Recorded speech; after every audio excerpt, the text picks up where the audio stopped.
Hello guys, last episode में हमने देखा था सब कुछ तैयारी हो गई थी। जियन पिल टावर के ऑक्शन के लिए पूरी तरह से तैयार था। बाहर जाकर वो जिनलिन, तियानहाओ, लिटिल फेरी डॉक्टर, येजोंग इन सभी से मिलता है, जिसके बाद वो सभी ऑक्शन के लिए रवाना हो जाते हैं। अब आगे, लेकिन उससे पहले जल्दी से वीडियो को लाइक कर हमारे चैनल को सब्सक्राइब कर लीजिए। गलियों से होते हुए जियन अपने ग्रुप के साथ पिल टावर के ब्रांच हॉल की तरफ बढ़ रहा था। अगले 1 घंटे में वो लोग वहां पहुंच जाते हैं।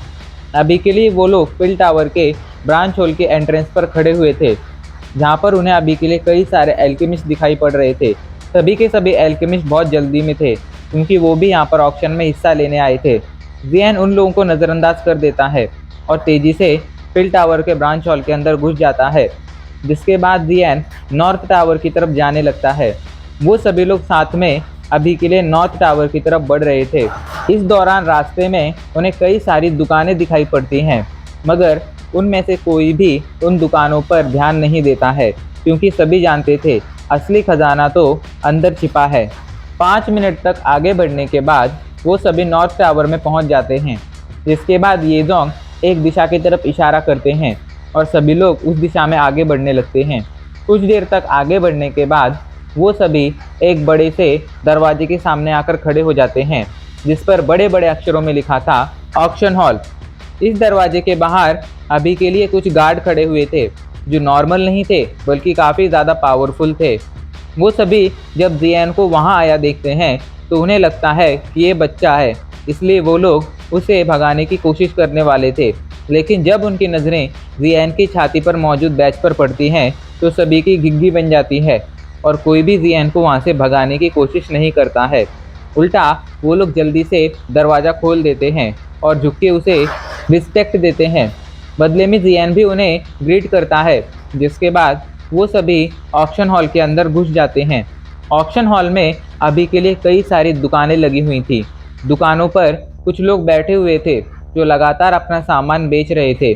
पूरे हॉल में अभी के लिए कुछ एल्केमिस्ट मौजूद थे, जो हॉल में इधर उधर घूम रहे थे और अपनी ज़रूरत की चीज़ें ढूंढ रहे थे। ऑक्शन हॉल अंदर से बहुत बड़ा था। इतना बड़ा हॉल देखकर जियन चौंक गया था। आज तक कभी भी उसने इतना बड़ा ऑक्शन हॉल नहीं देखा था। जियन येजोंग से चौंक कर पूछता है, येजोंग आखिर ये क्या बला है? मैंने आज तक जितने भी ऑक्शन हॉल देखे हैं उनमें तो कभी ऐसी दुकानें नहीं लगाई जाती, तो आखिर यहाँ पर ये दुकानें क्यों लगाई गई हैं? और मुझे यहाँ पर कहीं भी कोई स्टेज क्यों नहीं दिख रहा है? कहीं पर कोई होस्ट क्यों नहीं दिख रहा है? इस पर येजोंग उसे समझाते हुए कहते हैं, जियन पिल टावर की नीलामी, पिल टावर का ऑक्शन नॉर्मल नहीं होता है। पिल टावर के ऑक्शन की एक खास बात होती है कि इसमें आप लोगों को अगर कोई चीज़ चाहिए तो आपको डायरेक्टली उस चीज़ के मालिक से कांटेक्ट कर उनसे ही वो चीज़ खरीदनी पड़ती है, और वो चीज़ खरीदने के लिए आपको बदले में कोई कीमती चीज़ देनी पड़ती है।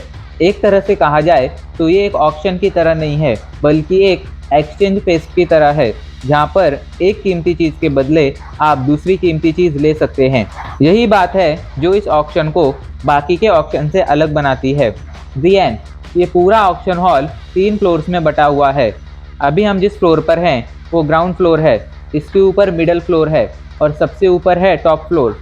ग्राउंड फ्लोर पर सबसे कम कीमती चीज़ें मिलती हैं, मिडल फ्लोर पर थोड़ी ज़्यादा कीमती चीज़ें और टॉप फ्लोर पर सबसे ज़्यादा कीमती चीज़ें मिलती हैं। अगर हमें कोई कीमती चीज़ चाहिए तो हमें टॉप फ्लोर पर जाना होगा। ये बात सुनकर जियन हाँ में सिर हिलाता है, जिसके बाद वो पूरे ग्राउंड फ्लोर पर घूमने लगता है। लगभग आधे घंटे तक जियन ग्राउंड फ्लोर पर घूमता रहता है, पर उसे अपने ज़रूरत की कोई चीज़ नहीं मिलती है। परेशान होकर जियन येजोंग की तरफ देखने लगता है। जियन की ऐसी हालत देखकर येजोंग हंसने लगते हैं, फिर उसे समझाते हुए कहते हैं, जियन मैंने तुम्हें पहले ही कहा था ग्राउंड फ्लोर पर हमें ज़्यादा कीमती चीज़ें नहीं मिलेंगी, इसलिए अगर हमें कोई कीमती चीज़ चाहिए तो हमें मिडल फ्लोर या टॉप फ्लोर पर जाना होगा। ये सुनकर जियन हाँ में सिर हिलाता है।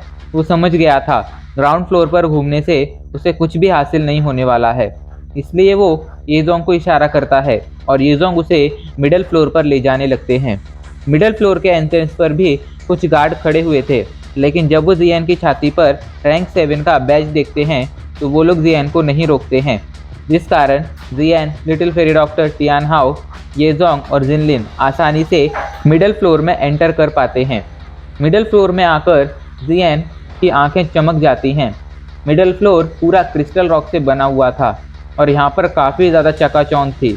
यहाँ पर कई सारी दुकानें लगी हुई थी और ख़ास बात ये थी कि यहाँ पर जियन को कई सारे हाई रैंक के एल्केमिस्ट भी दिख रहे थे। उत्सुकता के साथ जियन मिडल फ्लोर पर घूमने लगता है। कुछ देर तक घूमने के बाद अचानक से उसकी नज़रें एक प्लेटफॉर्म पर आकर टिक जाती हैं। वहाँ पर अभी के लिए कुछ मेडिसिनल इंग्रेडिएंट रखे हुए थे, पर जियन की नज़रें एक मेडिसिनल इंग्रेडिएंट पर टिक गई थी, जो देखने में वो मेडिसिनल इंग्रेडिएंट एक लाल रंग का फल था। जियन इस फल को अच्छी तरह से पहचानता था। ये फल कोई और नहीं बल्कि ब्लड एसेंस डेमन फ्रूट था, जो बोन ग्रोइंग ब्लड फ्यूजिंग पिल को बनाने का की इंग्रेडिएंट था। जियन को अगर मास्टर के लिए एक बॉडी रिफाइन करनी थी तो उसके लिए जियन को बोन ग्रोइंग ब्लड फ्यूजिंग पिल रिफाइन करनी पड़ती और इस पिल को रिफाइन करने के लिए इस इंग्रेडिएंट की ज़रूरत पड़ने वाली थी। ये फल ज़मीन के अंदर उगता था। ज़मीन के अंदर रहकर ये फल उसके आसपास मरने वाले सभी मैजिकल बीस्ट का ब्लड एसेंस एब्जॉर्ब कर लेता था, जिस कारण इसका रंग पूरी तरह से लाल हो जाता था।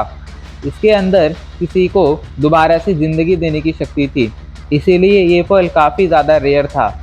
जियन को उम्मीद नहीं थी उसे ये फल यहाँ पर मिल जाएगा, पर अब मिल गया था तो जियन इसे छोड़ने वाला भी नहीं था। जियन काउंटर के पीछे खड़े उस आदमी को देखता है जिसका वो काउंटर था। वो आदमी एक रैंक 6 का एल्केमिस्ट था और वो भी अभी के लिए जियन को ही देख रहा था। जियन की छाती पर मौजूद बैज देखकर वो काफ़ी ज़्यादा चौंक गया था और काफ़ी ज़्यादा इज्जत के साथ अभी के लिए जियन को देख रहा था। वो आदमी जियन से पूछता है, सर क्या आप कुछ खरीदना चाहेंगे? इस पर जियन फालतू की बकवास न करते हुए उस फल की तरफ इशारा करता है और कहता है, मुझे ये मेडिसिनल इंग्रेडिएंट चाहिए। ये बात सुनकर वो आदमी एक बार के लिए उस फल को देखता है, फिर एक्साइटमेंट के साथ कहता है, हाँ क्यों नहीं, आप इसे ज़रूर खरीद सकते हैं। इस पर जियन उसे घूरते हुए पूछता है, इसके बदले मुझे आपको क्या देना होगा? इस पर वो आदमी जल्दी से कहता है, इसके बदले आपको मुझे रैंक 7 की मिडल ग्रेड पी का फॉर्मूला देना होगा। ये सुनकर जियन चौंक जाता है और उसे घूरने लगता है। उसे घूरते हुए जियन कहता है, क्या आप मजाक कर रहे हैं? आप भी जानते हैं इस फल के लिए ये कीमत कुछ ज़्यादा ही है। जियन जानता था कि ये फल बहुत ज़्यादा कीमती है और उसे इस फल की आगे चलकर ज़रूरत पड़ने वाली है, क्योंकि जियन पिल गैदरिंग में बोन ग्रोइंग ब्लड फ्यूजिंग पिल ही रिफाइन करने वाला था और उसके लिए जियन को इस फल की बहुत ज़्यादा ज़रूरत पड़ने वाली थी। पर जियन जानता था ये फल भले ही कितना ही रेयर क्यों ना हो, पर रैंक 7 के मिडल ग्रेड पिल का फॉर्मूला इससे कई गुना ज़्यादा रेयर था। हाँ, जियन के पास मास्टर याओलाओ के छोड़े हुए कई सारे फॉर्मूले थे, जिनमें रैंक 7 के मिडल ग्रेड पिल के भी कई सारे फॉर्मूले थे, पर जियन उन्हें ऐसे ही इधर उधर खर्च नहीं करने वाला था, क्योंकि इस तरह के फॉर्मूले काफ़ी ज़्यादा रेयर होते थे। यहाँ तक कि ये क्लैन के पास भी ऐसे बहुत ही कम फॉर्मूले थे। जियन की हिचकिचाहट देखकर वो आदमी थोड़ा परेशान हो जाता है, लेकिन वो अपनी बात से पीछे नहीं हटने वाला था।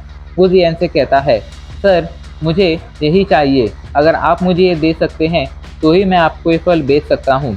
ये सुनकर जियन एक बार के लिए उसे इग्नोर कर देता है, जिसके बाद वो जिनलिन को देखता है और उससे कहता है, जिनलिन अभी के लिए हम लोग टॉप फ्लोर पर जा रहे हैं, तुम यहीं पर रुको, तुम्हें वहाँ पर एंट्री नहीं मिलेगी, इसलिए मैं तुम्हें अभी के लिए एक लिस्ट देता हूँ जिस पर कुछ मेडिसिनल इंग्रेडिएंट हैं। तुम इस फ्लोर पर वो मेडिसिनल इंग्रेडिएंट ढूंढने की कोशिश करो और अगर वो तुम्हें मिल जाए तो उनके ओनर से कहना, उनके मालिक से कहना कि वो मेडिसिनल इंग्रेडिएंट वो लोग तुम्हें ही बेचे, उसके बदले में तुम उन्हें रैंक 7 की पिल दिला सकते हो। मुझे लगता है ये ऑफ़र उन लोगों के लिए काफ़ी अच्छी होगी। ये कहकर जियन एक लिस्ट जिनलिन की तरफ बढ़ा देता है। जिनलिन एक बार के लिए उस लिस्ट को देखती है और उसमें मौजूद मेडिसिनल इंग्रेडिएंट्स के नाम पढ़ती है। 10,000 साल पुरानी green spiritual wine, snow bone ginseng. ठीक है भाई जियन, मैं आपके लिए इन मेडिसिनल इंग्रेडिएंट को यहाँ पर ढूंढती हूँ। ये कहकर वो वहाँ से मेडिसिनल इंग्रेडिएंट ढूंढने चली जाती है।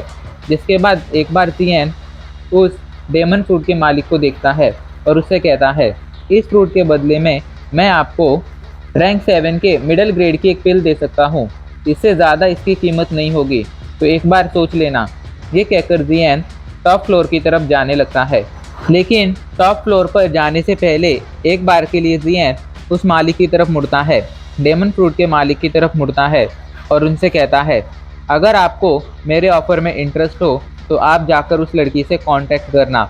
ये कहकर एक बार के लिए जियन जिनलिन की तरफ इशारा करता है, जिसके बाद जियन टॉप फ्लोर पर चला जाता है। ब्लड एसेंस डेमन फ्रूट का मालिक जियन को देखता रहता है, लेकिन वो अभी के लिए कोई डिसीजन नहीं लेता है। वो काफ़ी ज़्यादा एक्सपीरियंस था, इसलिए वो जानता था कोई भी डिसीजन जल्दबाजी में नहीं लेना चाहिए। इधर जियन भी कोई जल्दबाजी में नहीं था, इसलिए वो भी मुड़कर उस आदमी को नहीं देखता है। जियन टॉप फ्लोर के एंट्रेंस पर पहुंच जाता है। वहाँ पर अभी के लिए 2 गार्ड खड़े हुए थे। दोनों गार्ड देखने में काफ़ी ज़्यादा पावरफुल लग रहे थे। जियन उनकी पावर चेक करता है और चौंक जाता है, क्योंकि दोनों ही गार्ड गाओजोंग लेवल के वॉरियर थे। अगर इस लेवल के वॉरियर जियामा एम्पायर में होते तो वो लोग अपने लिए एक अलग नया सेक्ट बना सकते थे, और यहाँ पर ये लोग गार्ड बने खड़े थे। इस बात से जियन समझ सकता था कि पिल टावर की पावर कितनी है। जियन को वहाँ देखकर वो लोग उसे भगाना चाहते थे, पर जैसे ही उनकी नज़रें जियन की छाती पर मौजूद बैच पर पड़ती है, वो लोग झुककर जियन को ग्रीट करते हैं और उससे कहते हैं, सर, लगता है आप पहली बार यहाँ पर आए हैं। ये सुनकर जियन उन्हें घूरते हुए कहता है, तो क्या पहली बार यहाँ पर आने वाले लोगों को यहाँ पर एंट्री नहीं दी जाती है? इस पर वो लोग हंसते हुए कहते हैं, नहीं नहीं, ऐसा कुछ भी नहीं है, आप यहाँ पर ज़रूर एंट्री ले सकते हैं। ये कहकर एक बार के लिए वो लोग जियन को देखते हैं, जिसके बाद वो लोग जियन के पीछे खड़े लोगों को देखते हैं, और उन दोनों की नज़रें लिटिल फेरी डॉक्टर और टियान हाउ पर आकर टिक जाती हैं, क्योंकि वो दोनों चाहकर भी इन दोनों की पावर का पता नहीं लगा पा रहे थे, जिससे वो दोनों समझ गए थे कि ये दोनों ज़रूर डाउजन लेवल के वॉरियर हैं, और ये बात उन लोगों को डराने के लिए काफ़ी थी। दोनों खौफ से जियन को देख रहे थे और दोनों के मन में एक ही सवाल था, आखिर ये लड़का है कौन जो 2 डाउजन लेवल के वॉरियर्स को अपने साथ लेकर घूम रहा है। और उनका ये सोचना लाजमी भी था, क्योंकि भले ही डाउजन लेवल के वॉरियर डोइकुई कॉन्टिनेंट के सबसे पावरफुल वॉरियर्स नहीं होते थे, लेकिन वो भी काफ़ी ज़्यादा रेयर होते थे। यहाँ तक कि पूरे डोइकुई कॉन्टिनेंट में भी बहुत ही कम डाउजन लेवल के वॉरियर थे। इसीलिए अभी के लिए वो जियन को देखकर काफ़ी ज़्यादा शॉक हो गए थे। दोनों के मन में एक ही ख्याल चल रहा था, ये लड़का ज़रूर किसी बड़े सेक्ट का राजकुमार होगा, यंग मास्टर होगा, इसी वजह से इसके साथ 2 डाउजन लेवल के वॉरियर हैं। दोनों लोग जल्दी से जियन को रास्ता देते हैं। रास्ता मिलते ही जियन टॉप फ्लोर पर एंटर कर जाता है।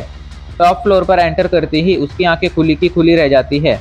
जियन काफ़ी ज़्यादा चौंक गया था, क्योंकि टॉप फ्लोर उसकी एक्सपेक्टेशन से काफ़ी अलग था।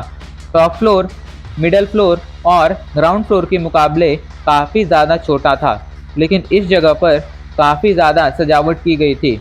ये जगह काफ़ी ज़्यादा भव्य दिव्य दिख रही थी। इस जगह पर मिडल फ्लोर और ग्राउंड फ्लोर के मुकाबले काफ़ी कम दुकानें थीं, लेकिन जितनी भी थीं उन सभी पर काफ़ी रेयर मेडिसिनल इंग्रेडिएंट और चीज़ें रखी हुई थी। इसलिए जियन यहाँ के नज़ारे से काफ़ी ज़्यादा चौंक गया था। तभी जियन को कुछ महसूस होता है और वो अपनी पूरी बॉडी को अपनी स्पिरिचुअल एनर्जी से कवर कर लेता है। दरअसल कुछ लोग मिलकर जियन की पावर का पता लगाने की कोशिश कर रहे थे, और जियन नहीं चाहता था कि कोई भी उसकी पावर का पता लगा सके, इसलिए जियन ने खुद को प्रोटेक्ट कर लिया था। जियन के साथ अभी के लिए एंट्रेंस पर खड़े दोनों गार्ड में से एक गार्ड भी आया था। वो जियन से पूछता है, सर, अगर आपको कोई चीज़ की तलाश है तो आप मुझे बताइए, शायद मैं आपकी कोई मदद कर सकूं। ये सुनकर जियन थोड़ी देर के लिए सोचता है, जिसके बाद वो उनसे कहता है, मुझे 10,000 साल पुरानी ग्रीन स्पिरिचुअल वाइन और स्नोबोन जिनसिंग चाहिए, क्या आप मेरे लिए इनका इंतज़ाम कर सकते हैं? जियन की बात सुनकर वो गार्ड थोड़ी देर के लिए सोचता है। थोड़ी देर तक सोचने के बाद वो जियन से कहता है, 10,000 साल पुरानी ग्रीन स्पिरिचुअल वाइन का तो मुझे कोई अंदाज़ा नहीं है, पर अगर आप चाहें तो मैं आपको स्नोबोन जिनसिंग का पता बता सकता हूँ। ये बात सुनकर जियन चौंक जाता है और उससे कहता है, प्लीज़ आप मुझे वो पता बताइए। ये सुनकर वो गार्ड कहता है, तो ठीक है, आप मेरे पीछे आइए। ये कहकर वो जियन को अपने पीछे पीछे टॉप फ्लोर के कॉर्नर में ले जाता है। वहाँ पर एक बड़ा काउंटर बना हुआ था। उस काउंटर पर काफ़ी सारी चीज़ें रखी हुई थी, जिनमें कुछ रेयर मेडिसिनल इंग्रेडिएंट और कुछ मेडिसिनल फार्मूलाज भी थे। अभी के लिए काफ़ी सारे लोग उस काउंटर को घेरे खड़े थे और वहाँ पर रखी चीज़ों को देख रहे थे। उस काउंटर के पीछे एक बूढ़ा आदमी बैठा हुआ था, जिसकी छाती पर रैंक 7 के हाई ग्रेड एल्केमिस्ट का बैज लगा हुआ था, जिससे समझा जा सकता था कि वो आदमी भी कोई मामूली इंसान नहीं है। वो आदमी अभी के लिए काफ़ी ज़्यादा गुस्से में लग रहा था। जियान के साथ मौजूद गार्ड जल्दी से उस आदमी के पास जाता है और उससे पूछता है, भाई तो कैसा चल रहा है आज का कामकाज। ये सुनकर उस आदमी का गुस्सा फूट पड़ता है और वो गुस्से में कहता है, क्या कामकाज चल रहा है, यहाँ पर लोग बस चीज़ें देखने के लिए आते हैं, कोई भी इसे खरीदता नहीं है। उल्टा लोग ये कहते हैं कि ये चीज़ें बहुत ज़्यादा महंगी हैं, अगर वो लोग ये चीज़ें नहीं खरीद सकते हैं तो यहाँ पर क्यों आए हैं, उन्हें ग्राउंड फ्लोर या मिडिल फ्लोर पर ही रहना चाहिए ना। उसकी बात सुनकर आसपास मौजूद लोग जल्दी से वहाँ से भाग जाते हैं क्योंकि आज उनकी खतरनाक बेइज्जती हो गई थी। इधर जियान उस आदमी के बिहेवियर से चौंक जाता है। आज तक उसने कभी भी इतना खड़ूस आदमी नहीं देखा था। जियान को चिंता होने लगती है कि क्या वो बूढ़ा आदमी उसे आसानी से स्नोबोन जिनसिंग बेचेगा। और हमारा एपिसोड यहीं पर ख़त्म हो जाता है।